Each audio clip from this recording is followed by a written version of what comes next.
우리 같이 읽습니다. 야고보서 5장 18절 20절 야고보서 5장 17절 18절 같이 읽겠습니다. 17절 18절 같이 읽습니다. 엘리야는 우리와 같이 동일한 성령의 지배를 받은 사람이로되 비가 오지 않기를 그가 간절히 기도하나니 3년 6개월 동안 땅에 비가 오지 아니하였고 그가 다시 기도하니 하늘이 비를 주고 땅이 자기 열매를 내었느니라. 예. 엘리야는 우리와 동일한 성령의 지배를 받은 사람이로되 엘리야는 특별한 사람이 아니라 우리와 같은 사람이었다는 거죠. 예수로도 마찬가지입니다. 예. 우리가 동일한 사람, 동일한 육체였습니다. 동일한 혈과 육을 가진 사람이었습니다. 그러나 전부 다 근데 기도로서 이렇게 했다. 기도의 본 엘리야에서 이 야고보서 5장에는 두 사람의 본이 나오는데 욥과 엘리야입니다. 인내의 본으로 욥, 기도의 본으로 엘리야 이렇게 냈습니다. 오늘은 지난 시간에 욥의 인내했고 오늘은 기도의 본 엘리야하고 오늘 마치겠습니다. 잠깐 기도하겠습니다. 고난과 인내의 삶을 산 욥과 더불어 신자들의 삶에 우뚝 선 모범이 된 대언자 한 명은 엘리야입니다. 엘리야는 구약 성경에서 죽음을 맛보지 않고 올라간 두 사람 가운데 한 명입니다. 우리는 이 악한 현 세상을 그래서 예수 안에서 경건하게 또 의롭게 살아가기 위해서는 욥과 엘리야를 기억할 필요가 있습니다. 지난 시간에 우리는 욥이 보여준 고난과 인내, 그에 따른 주님의 결말을 살펴봤습니다. 오늘은 엘리야의 신앙과 삶을 통해서 우리 모두 주님의 은혜를 받는 시간이 되길 바랍니다. 오늘 설교 기회를 잠깐 요약하면 13절이 고난당한 자들을 위한 기도죠. 13절 고난당한 자는 뭐하라고요? 기도하라고. 14절 16절은 병든 자들을 위한 기도입니다. 육신의 병든 자들입니다. 17절 18절은 엘리야가 보여준 기도의 본이고요. 19절 20절은 타락한 형제들을 위한 잘못에 빠진 오류에 빠진 형제들을 위한 기도입니다. 오늘은 온통 기도에 대한 말씀인데 허황되고 추상적인 기도가 아니라 현실에서 매우 구체적이고 실제적인 지침으로서 기도 역사하는 힘에 대해서 자세히 설명하고 있습니다. 13절부터 봅니다. 너희 가운데 고난을 당한 자가 있느냐 그는 기도할 것이요 즐거워하는 자가 있느냐 그는 시를 노래할지어다. 고난을 당한 자가 고난을 이기고 해결하는 길로 하나님 제시하신 방법은 그가 기도하는 겁니다. 그는 뭐 할 것이요? 기도할 것이요. 고난 당한 자가 있느냐? 나 지금 고난 당하고 있다. 난 고난 가운데 있다가 뭐 하라고요? 이를 악물고 참을 지어다. 이것은 다 지나갈 일이로다. 뭐 이러지 말고 뭐 하라고요? 기도할 것이요. 그는 기도할 것이요. 신구약을 막론하고 고난 가운데 처한 사람들이 그 고난을 기쁨으로 바꾸는 한 가지 방법은 기도하는 것이었습니다. 시편은 거의 전부가 고난 가운데서 기도하는 성도의 모습, 그것을 기쁨의 찬야로 바꾸시는 주님의 선하심이 잘 그려져 있습니다. 예수님의 제자들은 주님께 우리에게 기도하는 것을 가르쳐 주옵소서 이렇게 주님께 나와서 우리에게 기도하는 것을 가르쳐 주옵소서 이렇게 간청을 했습니다. 제자들은 설교하는 법을 가르쳐 주시옵소서, 교회 세우는 법을 가르쳐 주시옵소서, 제자 삼는 법을 가르쳐 주시옵소서, 그런 요청은 안 했습니다. 노래하는 법을 가르쳐 달라는 것도 없고요. 기도하는 법을 가르쳐 주시옵소서, 기도하는 것을 가르쳐 주옵소서 이렇게 간구를 했습니다. 미국의 유명한 E.M.R. 디안 박사는 나는 위대한 설교자가 되기보다 훌륭한 기도자가 되기를 100배라도 원한다. 난 이 땅에 있는 사람들을 움직이는 설교의 능력을 갖기보다 하늘의 권세를 움직이는 기도의 능력을 갖는 것이 훨씬 더 낫다고 여긴다 했습니다. 이건 100번 지당한 말씀입니다. 그는 계속해서 말하길 사람이 다른 사람을 훈련시켜 그를 위대한 설교가나 연설가로 만들어줄 수 있지만 훈련으로 위대한 기도의 사람으로 만들어줄 수는 없다 했습니다. 하나님께서는 모든 사람을 설교자로 부르지는 않으셨지만 모든 사람을 기도자로 부르셨고 또 기도하게 하셨습니다.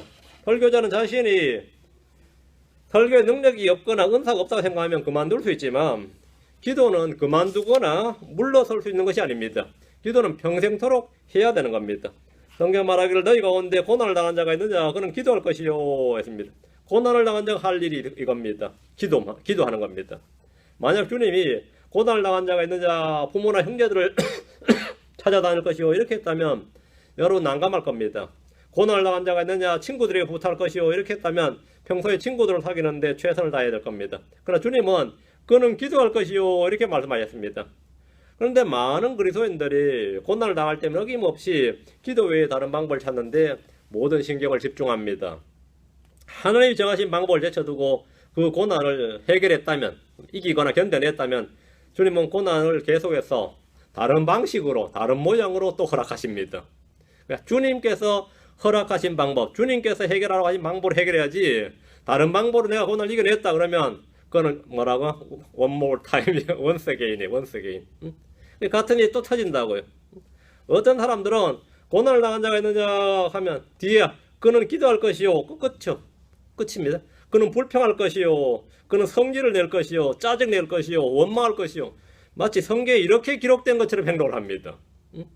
왜 불평하냐 이거. 고난 가운데 우리가 불평하는 거죠. 왜 짜증 내냐 이게.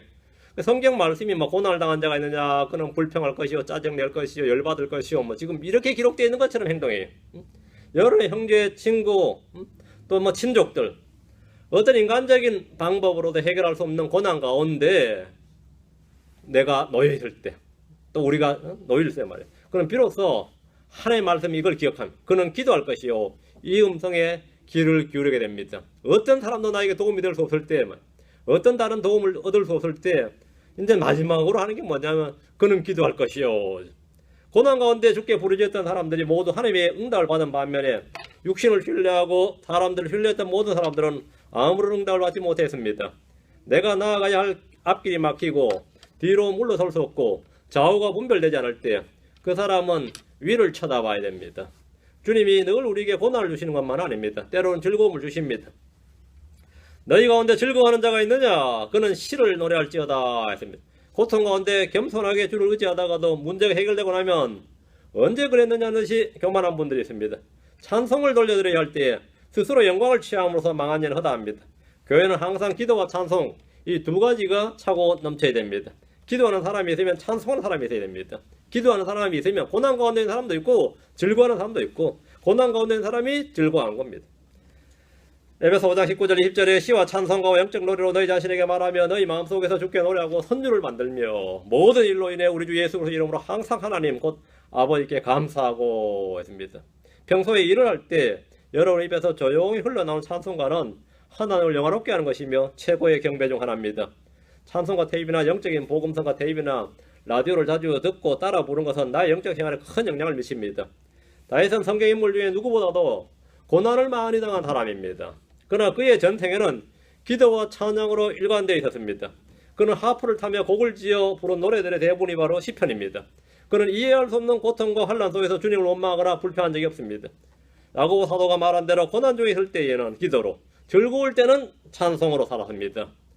바울 사도 역시 마찬가지입니다. 그는 하나님께 고난받도록 택함받은 사람이었습니다. 그가 고난 가운데 한 일은 기도였고 찬양이었습니다.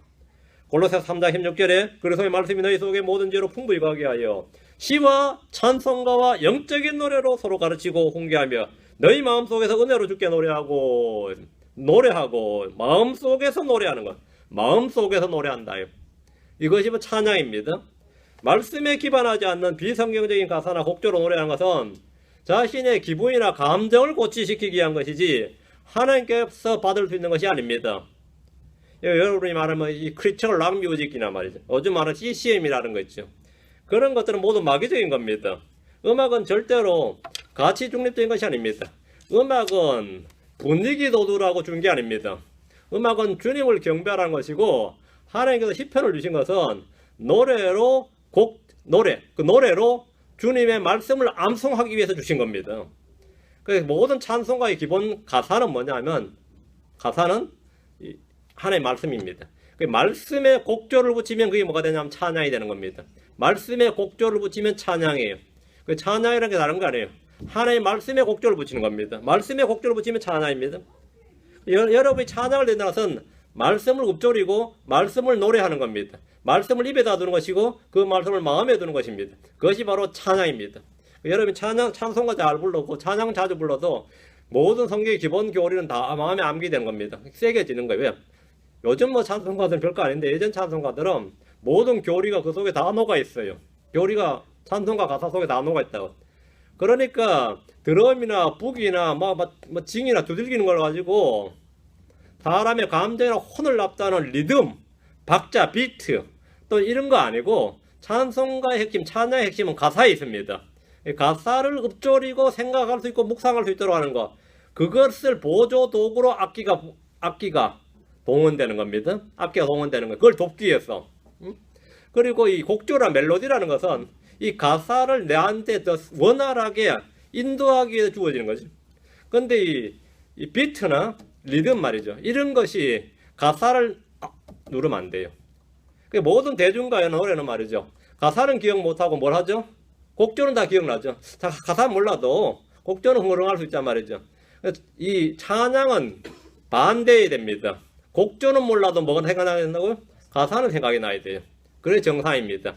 그게 오늘날 모든 노래와 성경에서 말하는 이 찬송, 찬양과의 차이입니다. 여러분이 이걸 각별히 명심해야 되는데, 음악 좀 했다는 사람들이 북을 치는 게 뭐가 나쁘냐, 응? 드럼을 치는 게 뭐가 나쁘냐 그런데 치지 말라고요. 응? 성경에는 북이나 드럼이 안 나오니까 하지 말라고요. 성경에 북이나 드럼이 안 나온다고. 그거는 이제 이 아프리카 음악이죠. 아프리카 음악의 기본이, 걔들은 가사가 없잖아. 음악의 기본이 가사가 없어요. 가사가 필요치 않아요. 그냥 두들기면 맞아, 몸을 흔든다고. 두들기면 몸을 흔들죠. 그게 아프리카 뮤직의 기본이에요. 두들기면 몸을 흔든다, 걔들은. 그러고 맞아, 괴성을 지른다고. 가사가 없어요. 가사가 필요치 않다고. 그걸 가지고 요즘은 뭐라죠? 한국에서도 뭐 그게 더 이 진보된 음악인 줄 알고 막 이게 도입했다 그래서 뭐 저는 음악 장르도 모릅니다. 뭐 별별 이름을 하여튼 거기 갖다 붙이더라고요. 응? 갖다 붙여. 가사가 외워지질 않는 노래를 부르잖아요. 응? 자, 말씀에 기반하지 않는 그 비성경적인 가사, 곡조 이런 것들은 전부 다 마귀적인 것이다 이거죠. 무엇보다도 자신의 감정을 고양하기 위해서 모르는 모든 노래는 사실은 하나님과 상관없는 겁니다. 찬양은 하나님과 관계된 겁니다. 나와 관계된 게 아니라 하나님과 관계된 건데, 찬양을 내가 받으려면 안 되죠. 기도를 나에게 한다는 게 말이 안 되죠. 향을 피우는데 그 향을 내가 냄새 맡게 돼 향을 제조하면 어떻게 된다 그랬어요? 그놈은 끊어지리라 그랬어요. 어? 하나님께 드리는 거, 하나님께 드리는 건 하나님께 가야지. 그 오늘 우리 김 집사님이 너무 마음이 울적해 보이는데, 내가 멋진 찬양으로 마음을, 김 집사님 마음을 위로해 드리겠습니다. 목사님은 특수 한 번 하겠습니다. 그러면 그런 찬송을 하지 말라고. 김 집사 찬양하는데, 위로하는데 왜 앞에 나서 찬송가를 불러대냐고요. 응? 그래도 형제가 형제가 형제를 위로해야 되는데, 내가 멋들이게 한번 뽑아 딱 맞는 가사, 딱 좋은 노래가 있다고. 그런 건 없어요. 내가 하나님께 찬양을 드리면 하나님께서 그걸 받으시고 그걸 통해서 하나님께서 그 사람에게 은혜를 주시는 겁니다. 그게 내가 그럼 찬양할 때 은혜를 받았다 이래 되는 거죠. 뭐 설교든 기도든 다 마찬가지예요. 오늘 저 사람 마음에 아픈 것 같은데 내 저 사람을 위로해주는 기도를 해야지. 저 사람 들으라고 기도하면 그 미친 짓이죠. 교회 와서 그런 짓 하면 안 되죠. 모든 건 하나님께 드리는 겁니다. 하나님께 드리면 하나님이 받으시고, 하나님이 뭐 한다고요? 예, 디스펜서예요. 하나님이 은혜를 나눠주는 겁니다. 응? 은혜를 나눠주는 겁니다. 여러분 행여나 누구 위로한답시고 앞에 나와서 뭐 간증하거나 찬양하거나 뭐 대표기도 하거나 행여나 그러지 마세요. 응? 설교자도 마찬가지. 누구 찍어가지고 설교해보세요. 듣는 사람 얼마나 기분 나빠요. 오늘 누구 찍었다 그러죠. 오늘 목사님 누구 찍었다 그러죠. 들으면서 다 이야기 막 판단하죠. 나는 안 찍었는데, 나중에 뒷말이 막 들으면 나는 그래 혼자, 누가 안 찍었는데. 얼마나 자기 찔렸으면 막, 목사 오늘 도끼로 내리쳤다는 거예요. 하나님께 내리친 거예요. 그건 알았죠. 내가 안 내리쳤어요. 나는 그걸 몰라. 목사 문제만 더 자기만 모른다고 성도를 다 아는데. 자기만 모른다 그래. 나 정말 모르거든요. 내가 눈치가 없다고 생각하지 말고, 나는 그렇게 하는 게 아닙니다. 그러니까 주의 말씀을 전하는 거예요. 다 하나님과 나의 문제입니다. 고넬료가 설교 들 때 어떻게 되는지 아시죠? 베드로 앞에. 우리가 당신의 말을 듣기 위해서 당신을 불렀다 그러지 않아요. 우리가 우리가 다 하나님 앞에 있나이다. 하나님 말씀을 듣기 위해 하나님 앞에 있다. 베드로 앞에 있다 그러지 않습니다. 하나님 앞에 있나이다. 여러분 전부 다 주의 말씀을 듣기 위해서 지금 어디 있다고요? 예, 하나님 앞에 있는 겁니다. 목사님 앞에 있는 거 아닙니다. 하나님 앞에 있나이다. 예. 영적인 음악이 있고 마귀적인 음악이 있습니다. 다윗이 음악으로 사울에게 들린 악령을 쫓아낸 것은 찬송의 능력이 기도의 능력 못지않은 걸 보여주는 예입니다. 다윗은 목자의 왕일 뿐 아니라 비파와 솔터리와 하프를 다룰 줄 아는 음악이 능한 사람이었습니다. 이 악기를 아주 여러 가지 다룰 줄 아는, 요즘 같으면 이 대학 갈 때 아주 유리한 악기를 아주 유능하게 다룰 줄 알아. 그거다 작사, 작곡, 노래까지. 그거다 또 춤도 잘 췄어요. 또 춤도 잘 췄어요. 다윗이 또 예능이 아주 소질이 많았습니다. 시편 71편 22절 3절에 오 나의 하나님이여 내가 또한 비파로 주를 찬양하되 곧 주의 진리를 찬양하리이다. 오 이스라엘의 거룩하신 이여 내가 하프로 주께 노래하리이다. 내가 주께 노래할 때 내 입술이 크게 기뻐하며 주께서 구속하신 내 혼이 기뻐하리이다.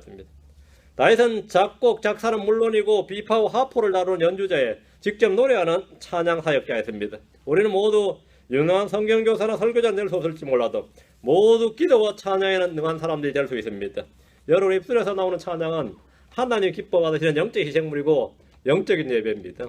내가 뭐 혼자 흥얼거리면 누가 시끄럽다고 말하지 말고 니들하고 부르는 노래 아니니까 신경 쓰지 말고 내가 부르는 건 지금 하나님께 부르는 찬양이니까 니는 신경 끄시오. 내 신경 끄라고. 내가 지금 하나님께 찬양한 거니까 노래도 못 부르면서 엄청 불러야 된다. 그러면 신경 끄셔. 니들으라고 부르는 노래 아니니까 신경 또 끌어라고. 내가 노래 잘 부르거든요. 막 부르는 내가 워낙 또 노래 음치에 박치에 뭐 나는 음을 다스리는 사람이야. 음에 다스리는 안 받아요. 박자 다스리는 사람이야. 내가 박치야. 내 마음대로 다스려서 부르는데 자유롭다고요. 뭐 구애받지 않고 부르면 여러 사람이 괴롭겠지. 혼자 부르지. 주님께 부르는 거니까 신경 쓰지 말라고요. 주님께 부르는 거다 이거요. 찬양은 영적 희생물이다. 하나님이 기뻐하시는 영적 희생물이고 경배입니다. 14절 5장 14절 너희 가운데 병든 자가 있느냐? 그는 교회 장로들을 부를 것이요 그들은 주의 이름으로 그에게 기름을 바르며 그를 위해 기도할지니라. 주님은 교회 성도들 가운데서 병든 자를 낫게 하시는 방법으로 기도를 말씀하셨습니다. 기도는 병자를 치유하도록 주님이 정하신 방법입니다. 병든 자는 집에서든지 병원에서든지 교회 장로들을 청할 수 있습니다. 그가 신유집회나 기도원에 뛰어가는 것이 아니라 지역교회 목사를 불러야 됩니다. 장로들은 주의 이름으로 그에게 기름을 바르고 그를 위해 기도해야 됩니다. 이것이 오늘날 조금처럼 실행되지 않고 있는 교리입니다. 이유는 간단합니다. 교회 장로들 부르는 것보다는 병원 의사들을 부르는 것이 훨씬 더 낫고 효율적이기 때문입니다. 아마 신자들 가운데 병이 든 사람들이 있다면 기도하지 않을 사람이 거의 없을 겁니다. 솔직히 병 들면 뭐 기도하는 사람 잘 없죠. 그런데 모든 병이 다 기도로 나느냐? 또 그렇지는 않습니다. 주님의 신실한 종들도 병이 들어올 때 간절히 기도했지만 주님께서는 치유 대신에 하늘로 불러가셨습니다. 주님, 아픈 사람들이 그런 성도도 있죠. 아픈 사람들 위해서 주님 날 너무 사랑하셔서 부르지는 마세요. 날 너무 사랑하지는 마세요. 이리로 올라오라. 이게 듣기 싫다 이거죠. 대신 어떤 사람들의 병은 기적적으로 치유를 받습니다. 가족들이 아플 때 기도하지 않을 사람은 거의 없을 겁니다. 그렇다고 모두 다 이 기적적인 병 고침의 체험을 하는 건 아닙니다. 히스기야처럼 죽을 병도 낫는 경우가 있지만 바울처럼 평생을 병으로 고생해야 되는 사람도 있습니다. 문제는 죄로 인한 병일 때입니다. 병의 원인이 죄로 말미암았을 때 우리는 기도를 통해 나갈 수 있습니다. 특히 이 땅에 왕국복음이 전파될 때는 100% 나왔습니다. 그때는 믿는 자들이 손을 얹기만 해도 모든 질병이 나왔습니다. 예수님의 당시 제자들은 왕국복음을 전파했으며 병든 자를 고치고 마귀를 내쫓는 일이 당연한 일이었습니다. 이는 표적으로 주신 겁니다. 그런데 현재 은혜의 시대인 교회에서는 그런 표적은 주시지 않습니다. 병이 나을 때 자신을 살피고 하나님께 기도하는 일은 1차적인 겁니다. 그 병이 죄로 인한 것이라면 회개와 기도를 통해 나음을 입을 것입니다. 교회 장로들 청하는 이유가 바로 그들의 영적인 죄 문제와 연관되어 있기 때문입니다. 많은 경우에 몸이 아픈 것은 죄와 그에 따른 징계인 경우가 많습니다. 주님은 병을 고쳐주시기 전에 내 죄들이 용서받았느니라 하면서 죄사항을 선포하신 경우가 다 여기에 해당합니다. 38년 된 중풍병자의 병은 죄가 원인이었습니다. 반면 태어나면서부터 소경된 사람은 죄와 상관이 없었습니다. 우리는 모든 병의 원인을 죄로 돌리면 안 되지만 죄로 인한 병은 끝내 외면해서 안 됩니다. 대부분 징계로 주어지는 병은 스스로 알 수 있습니다. 그때는 교회 장로를 청하시고 기도를 요청하면 낫습니다. 15절입니다. 5장 15절 믿음의 기도는 병든 자를 구원하리니 주께서 그를 일으키시리라. 그가 죄들을 범하였을지라도 그것들을 용서받으리라. 구약에 이런 예가 나옵니다. 미리암은 범죄로 인해 문둥병이 들렸습니다. 그때 모세는 믿음의 기도를 통해 미리암을 구원했습니다. 우린 누군가 나를 위해 믿음의 기도를 해주는 사람들을 위해서 이렇게 건강을 유지하고 있는지 모릅니다. 믿음의 기도는 불가능이 없는 기도로 주님이 제자들에게 여러 번 가르치신 내용입니다.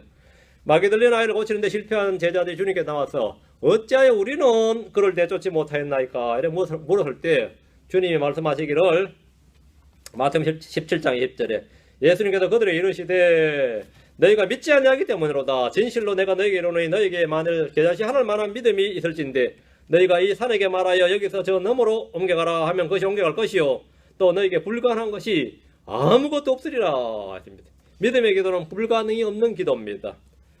마태복음 21장 22절에도 너희가 믿고 기도할 때 무엇을 구하든지 모든 것을 받으리라 하시니라. 여기서 매우 주의할 것은 믿고 기도할 때에 무엇을 믿는가? 여기서 무엇을 믿어야 되는 거야? 기도할 때 뭘 믿어야 되죠? 믿고 기도할 때에 그랬는데 뭘 믿고 기도하는 겁니까? 구하는 것을 믿느냐? 아닙니다. 받는다고 믿느냐? 그것도 아닙니다. 자신의 기도의 내용을 믿는가? 물론 아닙니다. 기도할 때 믿는 것은 기록된 주님의 말씀을 믿고 살아계신 하나님을 믿는 겁니다. 믿음에 대해서는 언제나 이 두 가지입니다. 너무나 많은 사람들이 지금도 이런 말씀을 붙들고 기도를 하지만 응답이 없다고 불평을 자주 합니다. 응답이 없다. 그들은 병이 낫는다고 믿습니다. 그래. 근데 병이 안 나요. 그러나 그것은 믿음이 아니라 자신의 바램입니다. 자신의 바램을 믿음이라고 해서는 안 됩니다. 자신의 소망, 자신의 바람을 믿어서는 안 됩니다. 그러나 그것은 믿음이 아니다 말이죠. 자신의 바램인데, 미국에서 여기 제일 부자 중에 한 명이 그 언론 황제라고 알려지는 사람, 루퍼드 머독이라는 사람 아시죠? 호주 출신의. 이 머독이라는 사람은 자신이 하나님을 믿지 않는 이유로 자신의 여동생이에요. 자신의 여동생이 아주 중병이 걸렸는데 아무리 기도를 해도 낫지 않았기 때문에 분명히 성경에 낫는다고 그랬는데 안 낫다 이거야. 그래서 이게 가짜다 해가지고 자기는 지금까지 안 믿는다 그러죠. 근데 그 양반이 하나님을 안 믿는데, 이 기독교 출판사 중에서 제일 큰 출판사가 존 더반사거든요. 그 존 더반사를 그 사람이 가지고 있어요.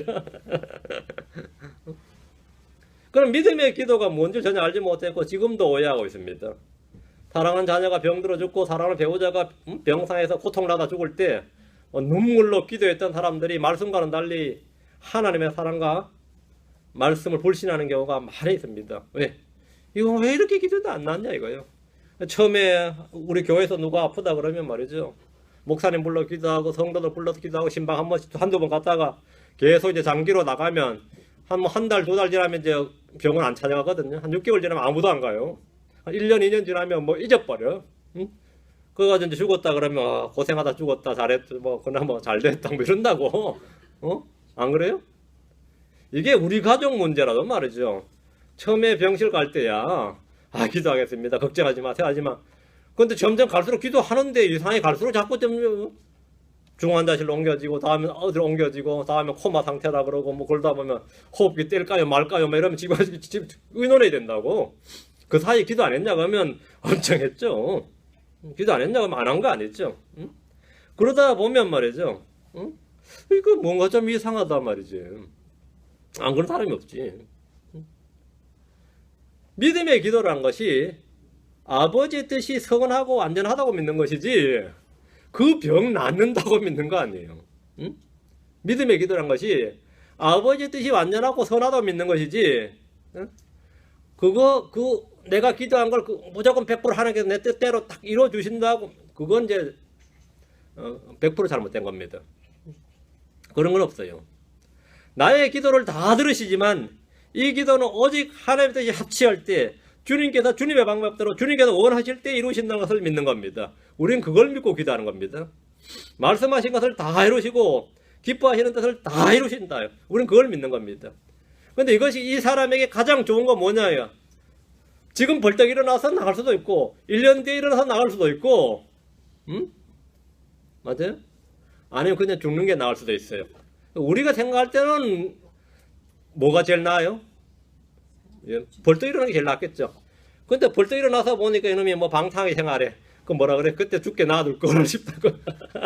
그때 죽게 놔둘 걸 싶다고. 응? 괜히 그때 그렇게 기도해가지고 이렇게 나왔구나 싶은 생각이 든다고. 그때 내가 주님께 기도 잘못했다. 주님 뜻대로 하시옵소서 기도할 걸 괜히 이렇게 했다 싶다고 말이야. 응? 믿음을 근거로 우리가 믿음의 기도를 한다는 것은 하나님의 말씀을 근거로 기도하는 거죠. 그리고 하나님의 성품을 우리가 믿고 기도하는 겁니다. 자, 요한일서 5장 14, 15절. 그게 어떤 것이냐 하면 요한일서 5장 14, 15절. 그분 안에서 우리가 가진 확신이 이것이니 곧 우리가 그분의 뜻대로 무엇이든 구하면 그분께서 우리 말을 들으신다는 것이라. 우리가 무엇을 구하든지 그분께서 우리 말을 들으신 줄 우리가 알신데 우리가 그분께 구하여 청원한 것들을 얻는 줄 우리가 아느니라. 그분의 뜻대로 무엇이든지 구하면 이렇게 있죠. 그분의 뜻대로 무엇이든지 구하면 여기서 확신이 오는 겁니다. 믿음의 기도는 주님의 뜻을 알고 이해할 때 드릴 수 있는 기도입니다. 그 주님의 뜻을 알고 이해할 때 하는 기도, 그게 믿음의 기도예요. 내가 믿습니다 그런다고 그게 믿음의 기도는 아닙니다. 그건 믿음의 기도는 아닙니다. 어느 교회 목사님이 병든 성도를 찾아갔습니다. 그 목사님이 어떻게 기도해야 될지 난감했어요. 괜히 나갈 겁니다. 또 안 나가버리면 영빨 없다 소리 듣고 말이죠. 목사가 뭐 이 모양이냐 소리 들을 것 같고. 그렇다고 지금 안 나갈 것 같습니다. 그럼 이런 믿음 없는 소리 해야 되고, 파토당 소리 해야 되냐, 재수없는 소리 해야 되냐 소리 듣게 생겼단 말이죠. 그래서 기도를 했어요. 기도해달라고 와서 불렀는데 기도해야지. 하나님이 사람이 낫는 것이 주님의 뜻이오면 고쳐주시옵소서. 병들에 있는 것이 건강할 때보다 죄를 덜 짓는 것이라면 고쳐주지 마옵소서. 병이 낫고 나서도 하나님의 뜻대로 살지 못할 것 같으면 그냥 데려가 주시옵소서. 이렇게 기도했어요. 그래서 이 기도는 100% 응답됩니다. 그랬어요. 이 기도는 100% 응답됩니다. 그래서 기도를 그 목사님 불러서 기도를 청했던 사람이 저런 기도 하려고 부른 건 아닌데 싶은 거야. 저런 기도 소리 듣자고 부른 건 아닌데 낫게 해달라고 그래야지. 앞에 이것만 기도해야지. 근데 목사님 기도가 다 들어보면 요상한 거예요. 요상해요. 어때요? 정말 성경적인 기도예요. 여러분 다 이렇게 기도하는 겁니다. 이 사람 낫는 것이 주님의 뜻이면 고쳐주시옵소서. 병들어 있는 것이 건강할 때보다 죄를 덜 짓는 것이라면 고쳐주지 마시옵소서. 병사 있는 게 낫다. 연약한 게 나아요. 병이 낫고 나서 하나님의 뜻대로 안 살 것 같으면 그냥 데려가 주시옵소서. 지금 그냥 데려가는 게 그게 더 보기 때문에. 이게 좀 100% 응답되는 기도예요. 셋 중에 하나인 것은 틀림없습니다. 많은 경우에 병들어 죽는 것이 그 사람 본인에게나 가족에게나 지역교회나 하나님 편에 훨씬 더 유익한 경우가 많이 있습니다. 장로들이 성도를 위해 드리는 믿음의 기도는 병든 자를 구원하며 이렇게 세웁니다. 자, 16절입니다. 다시 야고보서로 갑니다. 5장 16절. 너희 잘못들을 서로 고백하고 너희가 병 고침을 받도록 서로를 위해 기도하라. 의로운 자의 혀로 있고 뜨거운 기도로 많은 유익이 있느니라. 이 부분은 킹잼 성경을 제한 모든 성경에 병개되어 있는 구절입니다. 너희 잘못들을 서로 고백하고 이래 있죠. 너희 잘못들을 서로 고백하고입니다. 그러나 이제 개혁 성경이나 여러분이 아시는 대부분 성경은 너희 죄들을 서로 고백하고 이래 되어 있습니다. 죄들을 고백하는 게 아닙니다. 이걸 가지고 이제 주로 고해 성사할 때 써먹는데 죄는 주님께 고백하는 겁니다. 다음으로 나의 잘못에 영향을 받았거나 상처를 입은 형제 자매들의 용서를 구하는 겁니다. 개인적인 잘못은 개인적으로 고백하면 될 것이고 공개적인 잘못은 공개적으로 고백하면 됩니다. 잘못들을 고백했으면 이제 병 고침을 받도록 기도해야 됩니다. 성경은 지금 병원에 가지 않고 병을 고칠 수 있는 방법을 지금 말해주고 있습니다. 그리스도인들이 말씀을 제쳐두고 끝까지 자기 잘못을 고백하지 않은 채 병원으로만 달려감으로써 시간과 돈을 낭비하는 경우가 많이 있습니다. 만약 죽을 병이라도 죽기 전에 잘못들을 고백하고 죽는다면 훨씬 나을 겁니다. 잠언 28장 13절에 자기 죄들을 숨기는 자는 형통하지 못하려냐 누구든지 그것들을 자백하고 버린 자는 긍휼을 얻으리라 했습니다. 죄로 인한 질병은 고백과 기도를 통해서 치유할 수 있다. 이것이 성경의 기록입니다. 문제는 우리 가운데 뜨겁고 효력 있는 기도를 할 수 있는 의인들이 얼마나 있는가 이겁니다. 의로운 자의 혀로 있고 뜨거운 기도는 많은 유익이 있느니라. 의로운 자의 혀로 있고 뜨거운 기도. 이 말씀을 모르는 사람은 얼마 없을 겁니다. 그렇지만 이 말씀을 그대로 실천한 사람은 또 얼마 없습니다. 거의 기도하지 않는 사람은 전혀 기도하지 않는 사람보다 더 악합니다. 우리는 기도가 시간의 양에 따라 평가된다는 생각은 전혀 할 수 없으나 최소한 하나님과 함께 해야 할 시간을 충분히 갖는 것은 매우 중요하다는 점은 말씀드릴 수 있습니다. 이 찰스 시몬이라는 영국의 아주 유명한 목회자였습니다. 그 사람은 매일 새벽 4시부터 8시까지 기도의 시간을 가졌습니다. 잔 웨슬레는 매일 기도로 2시간을 보냈는데 새벽 4시에 일어나서 기도를 시작했습니다. 그는 자신이 하는 어떤 일이나 사업보다 기도하는 걸 더 중요시했습니다. 초대 감리교회 역사가 시작될 때 영국의 감리교인들은 대부분 새벽 4, 5시 일어나서 개인 기도를 했고 5, 6시까지 또 개인 기도를 했습니다. 이런 기도의 생활은 이 광신에서 나오는 것이 아니라 뜨겁고 효력 있는 기도의 가치를 깨달은 사람들에서 나오는 겁니다. 기도의 사람이 아니면 아무도 하나를 위하여 위대한 일을 할 수 없고 기도를 위해서 많은 시간을 제공하지 않는 사람은 아무도 기도의 사람이 될 수 없습니다. 17절 18절입니다. 야고보서 5장 17절 18절. 엘리야는 우리와 같이 동일한 성령의 지배를 받은 사람이로되 비가 오지 않기를 간절히 기도하니 3년 6개월 동안이나 땅에 비가 오지 아니하였고 그가 다시 기도하니 하늘이 비를 주고 땅이 자기 열매를 내었느니라. 사도 야고보는 능력 있는 기도의 본으로 엘리야를 꼽았습니다. 엘리야는 모세와 더불어 이스라엘 역사상 가장 위대한 대언자로 평가받는 사람입니다. 그의 이런 능력의 비결이 바로 기도에 있었다는 사실을 말해주고 있습니다. 엘리야라는 이름 자체가 주는 나의 하나님이라는 뜻입니다. 그는 어떻게 기도했는가? 열왕기상 17장으로 한번 가봅시다. 그는 어떻게 기도했는가? 열왕기상 17장 1절 열왕기상 17장 1절 길르앗 거주민 디셉 사람 엘리야가 아합에게 이르되 내가 서서 섬기는 주 이스라엘의 하나님께서 살아계심을 두고 맹세하노니 내 말이 있지 아니하면 이 몇 년 동안 있으리나 비가 있지 아니하리라 하니라. 잘 보세요. 이때는 이미 기도응답을 받은 때입니다. 엘리야가 아합에게 이 말을 하고 나서 비가 오지 않도록 기도한 것이 아니고 하나님께 비가 오지 않기를 간절히 기도한 후에 지금 선포를 한 거예요. 하나님께 비가 오지 않기를 간절히 기도한 후에 이미 응답을 받았어요. 그러니까 이제 내 말 있지 않고 비 안 온다 이거예요. 엘리야는 무엇 때문에 비가 오지 않기를 기도한 겁니까? 이는 온 세상이 모두 주 하나를 버리고 바알을 숭배했기 때문입니다. 그는 하나님의 택하신 민족의 배도와 타락을 그냥 보고 있을 수가 없었습니다. 그는 무엇을 어떻게 해야 할까 고민하다가 한 기도가 비가 오지 않기를 기도한 겁니다. 그는 자신이 혼자서 온 민족의 신앙을 되돌리기로 결심을 했습니다. 그가 한 일은 바로 기도였습니다. 우리는 모두 교회들이 하나님의 말씀을 버리고 세상을 따라가는 것을 보고 뭘 해야 할 것인가 고민하다가 해야 될 일 한 가지가 있습니다. 그게 기도하는 겁니다. 이들을 돌이키고 싶다면 가장 먼저 해야 될 일이 기도입니다. 엘리야가 비가 오지 않기를 기도했는데 왜 이렇게 기도한 것 같아요? 왜 엘리야가 비가 오지 않기를 기도한 것 같아요? 신명기 11장 16절 17절 때문입니다. 신명기 11장 16절 17절에 너희 마음이 속임수에 넘어가서 너희가 돌이켜 다른 신들을 섬기며 그들에게 경배하지 아니하도록 너희 스스로 조심하라. 그리하면 다른 신들을 섬기면 말이에요. 주의 진노가 너희를 향해 타올라 그분께서 하늘을 닫아 비를 내리지 아니하시며 땅의 열매를 내지 아니하게 하심으로 너희가 주께서 너희에게 주시는 좋은 땅에서 속이 끓어져 멸망할까 염려하노라. 주님께서 배교한 이스라엘은 비를 내리지 않는다는 말씀이 있다 이거예요.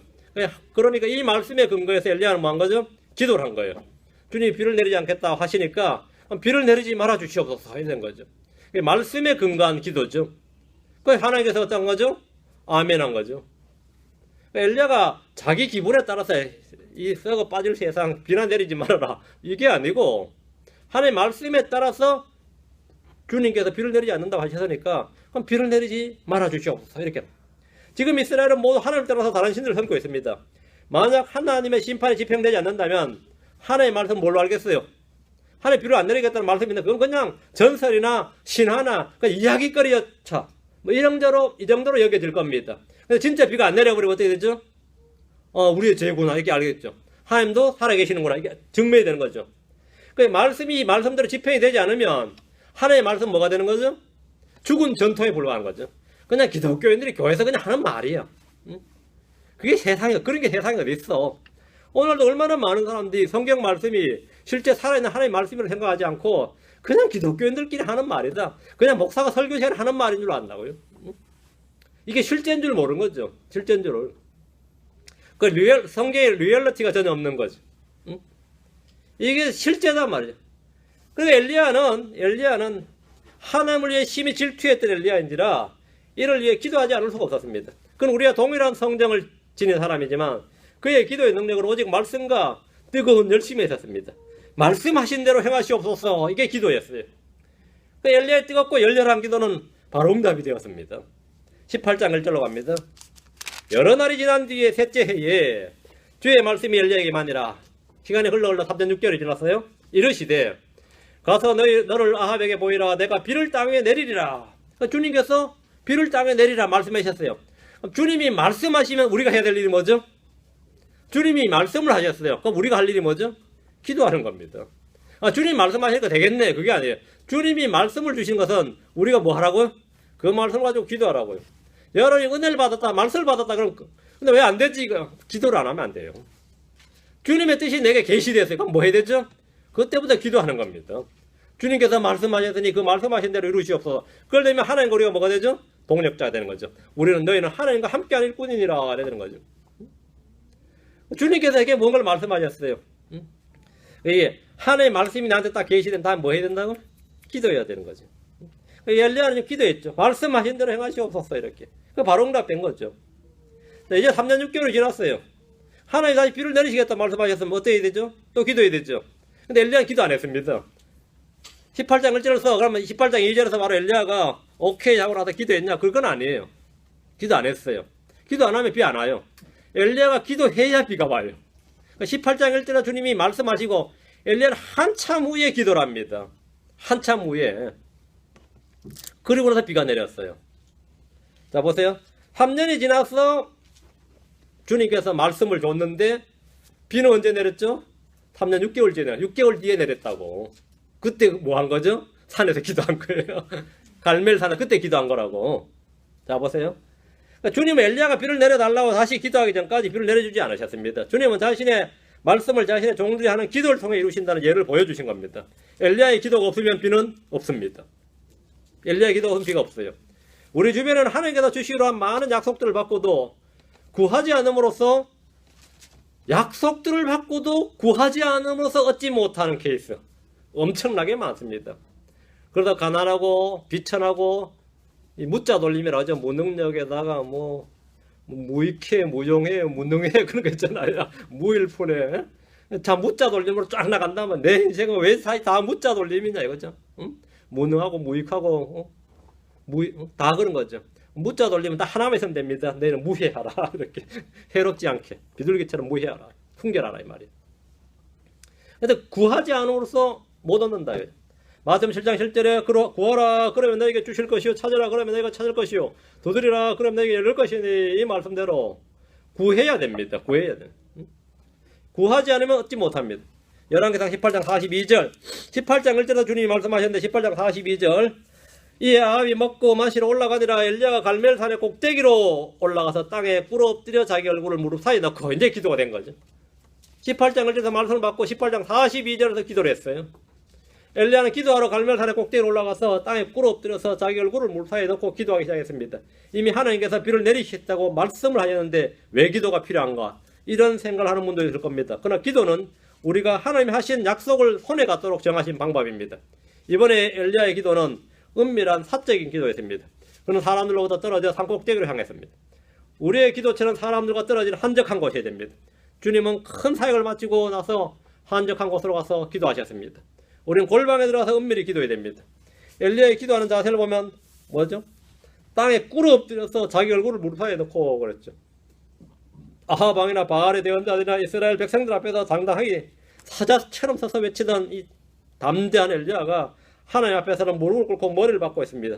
기도는 언제나 이러한 겸손한 자세로 드려야 합니다. 엘리야의 기도는 약속의 말씀에 근거한 기도였습니다. 주님의 뜻과 말씀 우리를 무엇을 구해야 되는 걸 가르쳐 줍니다. 우리가 구하지 않아도 된다는 것을 말한 것이 아니라 무엇을 구해야 되는지를 가르쳐 주는 게 말씀입니다. 여러분이 성경 공부하는 것도 무엇을 구해야 되는지를 아는 겁니다. 성경은 우리가 무엇을 어떻게 구해야 되는 걸 말해주는 책이지 구하지 않아도 저절로 자동으로 이루어진다고 말하는 것이 아닙니다. 너는 내게 구하라. 이것이 주의 말씀입니다. 야고보 사도는 너희가 얻지 못하면 뭐하지 않았어? 너희가 얻지 못하면 구하지 않기 때문이요. 이건 우리의 기도에 대한 게으름을 책망한 겁니다. 넷째, 엘리야의 기도는 명확하고 적절했습니다. 엘리야는 애매모호하게 기도하지 않았습니다. 그의 기도는 매우 구체적이고 분명했습니다. 확신이 없는 기도, 그게 아니라 분명한 확신을 가지고 회신을 바라지 않는 편지에 가치 있는 내용이 담기지 않듯이 응답을 기대하지 않는 기도에 늘 불분명한 말이 가득합니다. 오늘 기도시켜보면 말이죠. 미사역으로 충만한 기도가 있어요. 미사역으로. 뭘 지금 구하는지는 모르겠다면. 듣는 나도 헷갈려요. 지금 뭘 구하는지 모르겠어요. 뭘 구하는지. 이 분명하고 구체적으로 구하라. 분명하고 구체적으로. 분명하고 구체적으로. 분명하고 확신에 찬. 많은 사람들이 자신이 기도한 내용을 자신도 모릅니다. 뭘 구했는지 자신도 몰라요. 자신이 기도한 걸 자신도 잊어버린 사람들이. 다복음서에서 주님께 나오는 사람들은 모두 구체적이고 명확한 것을 요구했습니다. 눈을 뜨길 원했던 사람은 눈을 뜨게 해달라고 그랬고 자식 낳게 해달라면 자식 낳게 해달라고 기도했고 뭐 하나 불분명한 게 없었어요. 내가 내게 무엇을 해주길 원하는지 그러면 아주 구체적 팩트 있게 딱 구했지 어슴푸레하게 구하지 않았습니다. 여러분 구할 때 구체적으로 딱 구해요. 구체적으로. 그래야 응답 때도 뭐죠? 딴 소리, 딴 생각 못하는 겁니다. 기도를 여러분 구체적으로 했어요. 거의 뭐 건수를 올려도 뭐 원래 10건 하게 해주세요 이렇게 하든지 구체적으로 많이 하게 해주세요. 뭐 그 말은 필요 없고 10건이면 10건, 20건이면 20건 구체적으로 구해요. 구체적으로. 저도 성도 양떼를 많게 해주시옵소서 그러면 지금도 너에게 많다 그러면 끝나는 거 아니에요. 100명, 200명 이렇게 구체적으로 해야지. 주여 많게 주셔서 이렇게 나 많게 줬다고 너한테 이게 정말 많은 거라 그러면 내가 뭐 할 말 없지 그죠? 아 많은 거였구나 그런 거지. 왜 주님 응답 안 해주셨습니까? 뭐 그럼 되겠어요? 어? 제가 수요일 기도 모임이 말이죠. 지금 오늘 기도 모임에 요 정도 왔죠. 지금은 모르겠습니다. 우리가 뭐 요즘 현대자동차 여기서 많이 보니까 제가 많이 보나 보다 하는데 얼마나 불량률이 높은지 말이죠. 현대차 사는 사람 바보라 소리 들었죠. 현대차 사는 바보 소리 들었어요. 정몽구 씨가 어쨌든 지금 현대차 그룹 회장인데 자기가 이 회장했다 내려다 봐도 서비스센터에 하도 이 차들이 고장난 차들이 많이 들어오니까 왜 저러냐 하니까 그래서 이 양반이 한 지시 내용이 뭔지 아세요? 매뉴얼 가져와 보라 그랬어요. 제조법 매뉴얼을. 이걸 이렇게 해서는 이거 불량률 못 줄인다 이거야. 여기 이 볼트를 조일 때 힘껏 조일 것 이런 말은 필요 없다 이거야. 6번 돌릴 것 이렇게 쓰라라 이거. 힘껏 돌릴 것 하면 사람마다 힘이 다 달라요. 사람마다 힘껏이랑 기준이 다 틀려. 그 말은 아무 소용없대요. 이 볼트는 6번 돌릴 것. 그래야 그게 정확히 돌린 거야. 그렇게 매뉴얼을 다 바꾼 겁니다. 모든 게 뭐 힘껏 열심히 이런 말 소용없어요. 일찍 올 것 이건 소용없어요. 7시까지 올 것. 교회도 마찬가지예요. 응? 11시까지 올 것, 10시까지 올 것 되지 뭐 일찍 오세요 그러면 일찍 늦게 나타나서 일찍 오랬다니까 나 이거 일찍 온 거예요 이런다니까. 나 오늘 일찍 온 거예요. 얼마 일찍 온 건데 맞죠? 일찍의 개념이 다 틀리잖아요. 그 말은 소용없는 말이에요. 기도도 마찬가지. 주님 많이 주세요. 주님 이미 넘치도록 주었느니라. 그러면 내가 뭐라 그러겠어. 구체적으로 기도하라고요. 기도할 때. 응? 구체적으로 기도하라고요. 분명히 그렇게 구체적으로 기도하세요. 응? 가지고 뭐 결혼식 할 때도 주례사도 마찬가지예요. 뭐 머리가 팥뿌리까지 되도록 뭐 그런 기도 하지 말고 이놈들 50년 같이 살게 해주세요. 뭐 이렇게 뭐 이렇게 기도하든지 둘 중 한 놈 죽을 때까지 살래 이렇게 딱 구체적으로 이렇게 주례사 하는 게 낫다 이 말입니다. 뭐 어디 덕담을 해도 마찬가지고요. 덕담을 해도 마찬가지. 구체적으로 기도할 때 마찬가지입니다. 비가 오게 이렇게. 엘리야의 기도는 굉장히 구체적이었습니다. 그런데 성경에 나오는 기도는 다 그렇습니다. 다 구체적이에요. 추상적이 않습니다. 여러분 기도할 때 그러세요. 그거는 여러분이 말씀에 믿음에 달려 있어요. 믿는 믿음에 기도는 믿음에 달려 있습니다. 말씀은 영적 지식에 달려 있어요. 엘리야의 기도는 간절했습니다. 주님이 심한 통곡과 간구로 눈물로 간구했듯이 우리의 기도는 모두 간절하고 열렬해야 됩니다. 냉담하고 형식적인 기도는 응답을 기대하기 어려운 겁니다. 그래서 엘리야의 기도는 그 응답 여부를 주의 깊게 살폈습니다.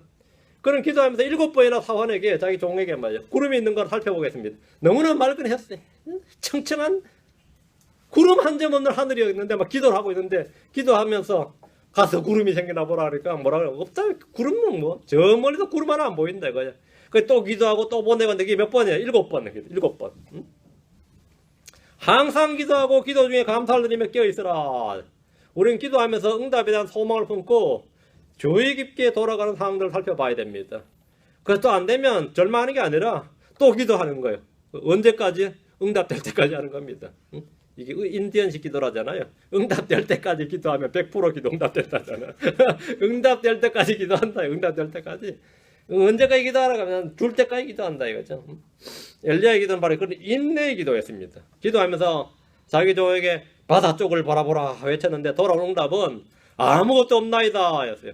황당하죠. 내가 막 하나님 말씀 믿고 기도했는데 답이 너무 황당하잖아요. 아무것도 없나이다 하니까.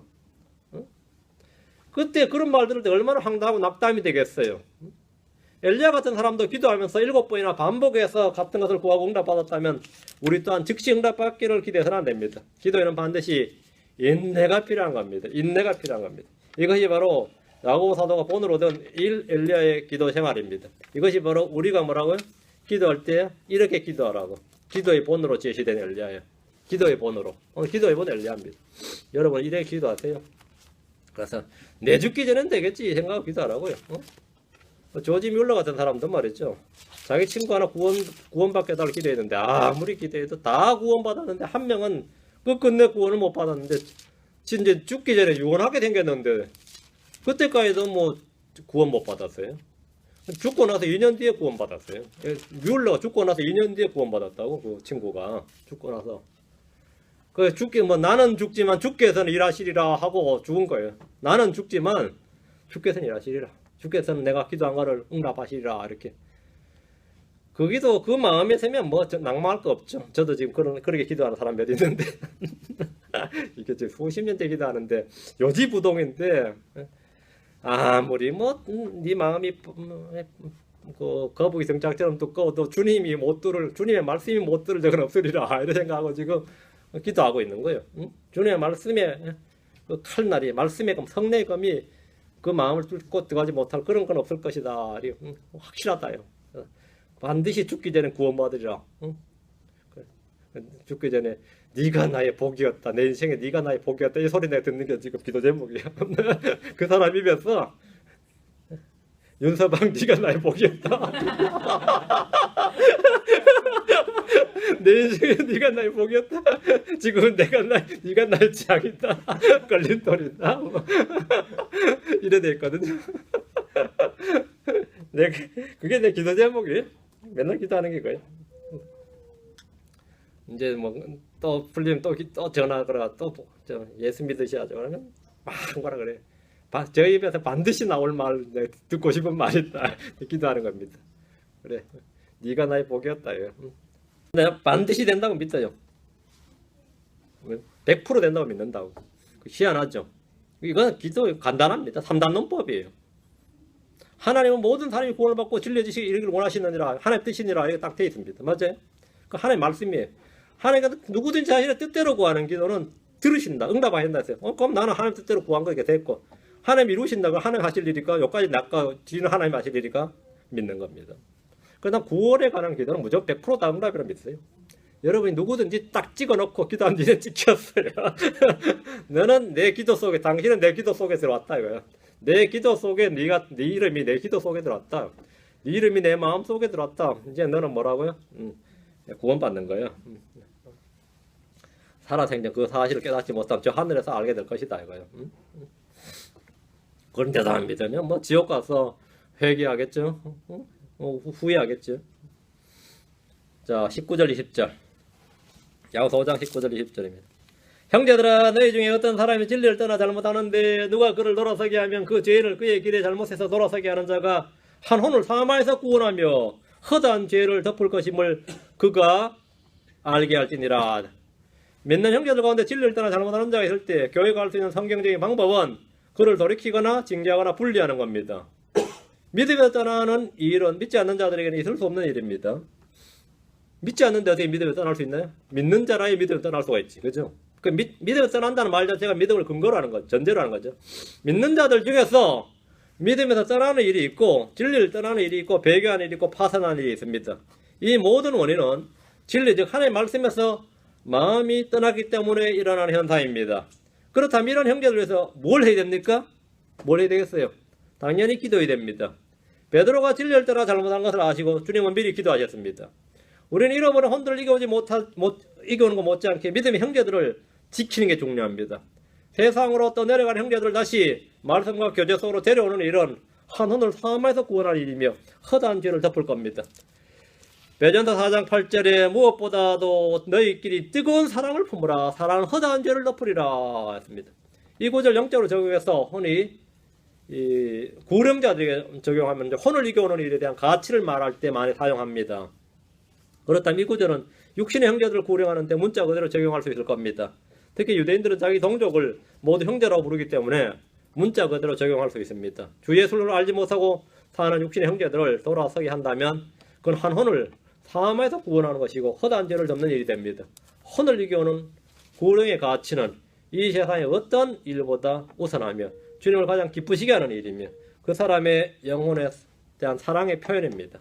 이 모든 일을 위해서 우리는 더욱 뜨겁고 열렬한 기도의 사람이 되어야 됩니다. 열렬하고 뜨겁게 기도하라고요. 뭘 위해서? 이 일을 19절 20절 위해서. 이걸 위해서 여러분이 뜨겁게 기도하라고요. 뜨겁게 기도하라고. 엘리야의 본을 따라서 여러분이 다 기도하는 성도들이 되길 바랍니다. 엘리야가 했으면 나도 할 수 있다. 그죠? 엘리야가 했으면 나도 할 수 있다. 엘리야는 우리가 동일한 사람이었다. 이거. 나하고 조금 더 다른 것이 없는 사람들이었다. 여러분이 모두 다 다른 건 몰라도 기도의 전사들이 되길 바랍니다. 다 워리어가 되라 이겁니다. 굿솔저가 되라. 예, 기도의 전사들이 되어서 서로를 위해서 기도하고 틈날 때마다 기도하고 생각날 때마다 기도하고 자기 전에 기도하고 침상에서도 기도하고 들어누워서도 기도하고 운전대 잡고도 기도하고 말이에요. 틈날 때마다 기도하는데 구체적으로 구하고 구하고 또 구하라고 구하세요. 구체적으로 여러분 영적으로 풍요로운 삶을 살 수 있길 바랍니다. 내가 막 육신적으로 좀 궁핍한 삶을 살아도 영적으로 풍요로운 삶을 살아야 돼요. 그래서 마음의 기쁨과 즐거움이 늘 가득 차야 돼요. 마음의 기쁨과 즐거움이 가득 차야지. 늘 뭔가 불평불만이 가득하고 짜증이 가득 섞인 그런 삶. 교회는 다니는데 말이죠. 뭔가 늘 욕구불만의 사람 있죠. 또 히스테릭한 사람도 있고 말이죠. 그거 참 꼴불견이에요. 교회 다니면서 여러분 얼굴에 늘 기쁨이 충만해야죠. 기쁨이 충만해야 돼요. 그 말씀 침례교회 다니는 사람 특징이 뭐냐면 그 교회 다니는 사람은 다 그래도 뭔가 좀 뭐 있는 것 같잖아요. 얼굴에 보면 좀 뭐 평안이 있고 기쁨이 있잖아. 이래야 되지. 그 교회 다니는 사람 말 걸고 욕 잘하고 뭐 이러면 어떻게 되겠어? 안 되겠죠. 여러분 이 교회 다니는 사람 차이가 뭐냐? 저 교회하고 이 교회 차이가 뭐냐 그러면 뭐 다른 건 모르겠고 그쪽 교회 다니는 사람들은 마음에 기쁨이 있어 보인다. 마음의 기쁨이 충만하길 바랍니다. 뒤에 말씀을 해서 영적 기쁨이 충만한 성도를 다 되고 이로써 야고보서를 마치고 다음 시간에 여러분이 읽어야 될 것은 이제 베드로전후서 짧으니까 금방 읽어오겠죠. 베드로전후서를 읽어와야지 됩니다. 말씀 부전에 읽으시고 또 말씀이 주는 인내, 위로, 힘을 얻으시기 바랍니다. 네. 뒤에 말씀이 여러분이 주는 보화가 말도 많은 게 많습니다. 그것을 여러분이 잘 누리셔야 됩니다. 기도합시다.